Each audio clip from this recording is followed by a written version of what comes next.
पूरी उम्मत ताईं जेका इहा रिवायत पहुती आहे अम्मा आयशा सिद्दीक़ा जे ज़रिए। जेकॾहिं अम्मा आयशा जी मोहब्बत न हुजे हा त इहा ॻाल्हि को ज़ाहिर करे हा। उहा ॻाल्हि सम्झो था न? हाँ के माण्हू एतिराज़ कंदा आहिनि त ख़दीजा ऐं हज़रत बीबी साइण आयशा जी ऐं बीबी फातिमा जी पाण में अणबड़ हुई। माज़अल्लाह अस्तग़फिरुल्लाह।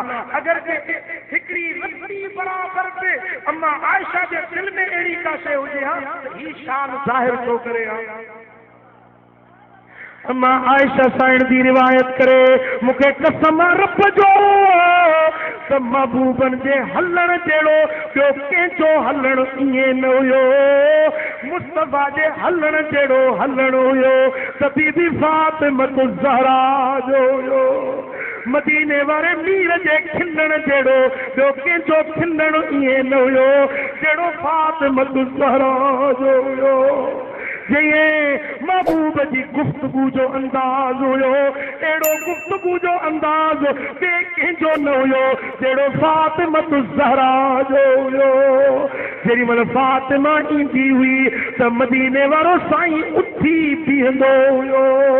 फातिमा खे पंहिंजी जाइ ते वेहारींदो हुयो ऐं फातिमा ज़हरा जा हथ वठी महबूब चुमंदो हुयो।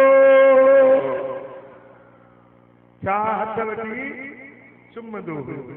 सुभान अल्लाह। मुझे सोने हबीब फरमायो ॿुधो सारी दुनिया जे इंसाननि जो नस्ल उन्हनि जे पुत्रनि जे ज़रिए जारी थींदो पर मुंहिंजो नस्ल मुंहिंजी ज़ुर्रियत मुंहिंजी आल मुंहिंजा अहल बैत मुंहिंजी न्याणी फातिमा ज़हरा जे ज़रिए मुझो नस्ल मुझो खानदान मुझा अहल बैत मुझी फातिमा ज़हरा जे ज़रिए जारी थींदा ऐं मुझो नस्ल क़यामत ताईं कायम हूंदो।